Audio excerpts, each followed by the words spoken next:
Bonsoir à tous, vous êtes sur ETV Guadeloupe, bienvenue dans cette édition. C'est un drame passionnel, voilà les autres mots qu'on pourrait attribuer à l'incendie qui s'est produit hier à Petit-Havre, au Gosier. Une enquête a été ouverte pour homicide volontaire selon le procureur de la République, Xavier Bonhomme. On parle d'une présomption d'immolation volontaire de l'époux sur son épouse. L'époux en question, Pascal Saint-Silly, 44 ans, surveillant pénitentiaire de Fonsarail à Bemao. La femme qui a péri dans les flammes, son épouse Betty, 43 ans, fonctionnaire du commissariat central des Abîmes. Une mère de famille qui a 3 enfants. L'enquête a été confiée à la brigade criminelle de la police judiciaire. L'entente n'est plus du tout cordiale entre le département et la région suite au refus du président de région de renoncer à la nouvelle répartition du produit de la taxe spéciale sur les carburants, la TSC. La présidente du conseil départemental, Josette Borel-Incertain, a quitté la réunion de la conférence territoriale de l'action publique qui se déroulait ce mercredi à l'hôtel de région à Basse-Terre. Josette Borel-Incertain, de son côté, a annoncé qu'elle prendra les mesures nécessaires pour défendre la capacité d'action du département pour la Guadeloupe et d'éclairer les élus et l'opinion publique sur les conséquences, selon elle, de cette taxe. Politique toujours, le président de région Guadeloupe, Richalus et Ségolène Royal, ministre de l'Environnement, de l'Énergie et de la Mer chargé des relations internationales, ont signé une convention hier à l'espace régional du Rézé, une signature pour mettre en place un centre d'excellence sur la géothermie en Caraïbes. L'objectif, atteindre les objectifs fixés par la loi relative à la transition énergétique ou encore créer des conditions favorables à un développement économique basé sur l'innovation pour positionner l'archipel guadeloupéen comme un territoire exemplaire. Dans le reste de l'actualité, un hommage a été rendu aujourd'hui au Memorial Act, celui d'Albert Flagy. La région Guadeloupe et l'Union régionale interfédérale des organismes privés sanitaires et sociaux avec l'Observatoire des handicaps lui ont rendu hommage. Décédé le 6 juillet 2016, Albert Flagy était un homme engagé, fervent défenseur des intérêts de la jeunesse. La collectivité régionale entend reconnaître l'expertise scientifique, c'est-à-dire les thèses sociales et sociologiques portées par Albert Flagy. La ville de Pointe-à-Pitre figure parmi le top 100 des endroits où il fait bon vivre. C'est en tout cas ce que révèle le cabinet Mercer qui a publié son classement annuel de la qualité de vie dans le monde. Pour les expatriés, Mercer évalue les conditions de vie de plus de 450 villes dans le monde.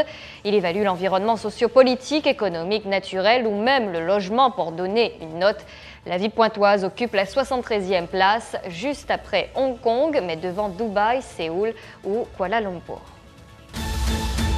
L'actualité nationale, plusieurs comptes Twitter connus ont été victimes d'une opération de piratage aujourd'hui. Des ministères de Bercy au journal Forbes, l'émission envoyée spéciale l'Académie de Rennes, un drapeau turc, une vidéo et un message en langue turque étaient visibles en tout cas sur ce piratage. Un piratage qui intervient dans un contexte de tension entre plusieurs pays européens et la Turquie après l'interdiction de meetings turcs en Allemagne, aux Pays-Bas et en Autriche. On est mercredi, l'occasion pourquoi pas de vous parler cuisine avec un fruit, le fruit tapin. C'est le titre du livre d'Eddie Babel. Comment le cuisiner? Quelles sont ses vertus? Est-il bon pour la santé? Eddie Babel est avec nous sur le plateau de TV. Bonsoir à vous Eddie Babel. Bonsoir Laura. Pourquoi le fruit tapin et pas un autre produit de la Guadeloupe? Tout simplement parce qu'en 2009, quand il y a eu le mouvement du LKP et que j'ai vu mes compatriotes qui couraient après les voitures de bananes pour s'approvisionner, je me suis dit que si le bateau n'a pas rentré, nous gagnons un problème. Donc en fin de compte, si le bateau ne nous livre pas des produits, on aura un problème d'alimentation et un problème aussi social. Mais vous avez pensé au fruit tapin, pas à l'igname, pas à la patate douce peut-être? Non, en fin de compte, c'est le fruit tapin qui m'a appelé. Je me trouvais face à un arbre à pain et je cherchais justement depuis un bon moment quel fruit que j'allais pouvoir mettre en valeur. Et ça a fait tilt dans ma tête quand j'ai regardé l'arbre à pain. Je me suis dit que c'est ce fruit qu'il fallait que je travaille. Et je ne m'étais pas trompé parce que j'ai pu sortir un ouvrage avec une centaine de recettes.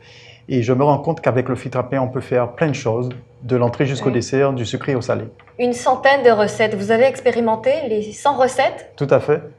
Du dessert au plat? Du dessert au plat. Comment ça s'est... Racontez-nous un petit peu comment ça s'est passé, justement, ce moment où vous expérimentez le fruit tapin dans tous ses états, finalement. Finalement, je choisis une recette, donc je la compose, je la crée, et je regarde sa faisabilité. Ensuite, je passe en cuisine, je mets mon tablier et je la réalise. Donc ça peut prendre 1 jour, ça peut prendre 2 jours, 3 jours, ça dépend de la difficulté et puis de l'équilibre aussi, parce qu'il faut chercher l'équilibre entre les différents produits pour obtenir un produit qui soit délicieux et qui soit agréable. Oui, oui. Quelles ont été vos ressources, en tout cas, pour justement écrire cet ouvrage, ce livre de cuisine? Ressources en termes d'aide, peut-être d'autres aides. Quelles ont été les personnes peut-être qui vous ont aidé? Les personnes qui m'ont aidé, bon, oui. C'est vrai que j'ai... D'autres cuisiniers peut-être en tout cas? Non, pas d'autres cuisiniers, c'est ce que j'allais dire. Oui. Donc j'ai travaillé vraiment en solo là-dessus. Et au niveau des aides d'accompagnement, j'ai reçu quand même l'accompagnement du Parc national qui m'a accompagné sur ce projet, avec le GAL aussi qui était en place en 2015. Et donc, comment le cuisiner, ce fruit à pain? En tout cas, une recette simple et facile que peut-être vous pourrez donner aux téléspectateurs qui nous regardent. Une recette tout simple. Alors, si vous avez par exemple fait du fruit à pain le midi, oui, et qu'il vous en reste, quoi faire avec? Qu'est-ce qu'il faut faire avec? On peut tout simplement le passer dans un robot avec une lame en S, le mixer, y ajouter du lait, de manière à ce que ça devienne assez léger, et le servir en dîner. D'accord. Et en termes de valeur nutritive, est-ce que vous pouvez nous dire que oui, le fruit à pain peut être consommé, en tout cas peut-être quotidiennement ou Tout à fait, même par les bébés aussi. Oui. Parce que dans ce livre, on va retrouver aussi quelques recettes pour les bébés. Et c'est vrai que c'est un produit qui est énergétique, c'est un produit qui est riche en calcium, en fer. Donc c'est un très bon produit, il est sans gluten, ouais. Il ne fait pas grossir. Il ne fait pas grossir, donc. Oui. Honnêtement, vous mangez le fruit à pain combien de fois par semaine? Par semaine. Je vais dire peut-être une ou deux fois. Oui. Une ou deux fois. C'est vrai que je n'aimais pas du tout le fruit à pain et j'ai appris à consommer le fruit à pain en découvrant le chaudot de fruit à pain. D'accord. Et quand j'ai goûté... Qui est un petit peu plus calorique du coup. Oui, tout à fait, parce qu'il y a du lait dedans, donc il y a d'autres produits. Et quand j'ai découvert cette fameuse crème de fruit à pain qu'on appelle aussi chaudot, parce que ça ressemble au goût au chaudot, je me suis dit qu'il fallait que j'apprenne à consommer ce fruit et légume. Vous allez le présenter prochainement, ou en tout cas comment le trouver, le fruit à pain dans tous ses états? Dans tous ses états, donc on va pouvoir le retrouver justement ce week-end au salon du jardin et des loisirs, donc vendredi, samedi, dimanche au WTC, à partir de 9h jusqu'à 20h. Sinon, on peut le retrouver aussi dans les différentes librairies et sur le site movetropical.com. Très bien.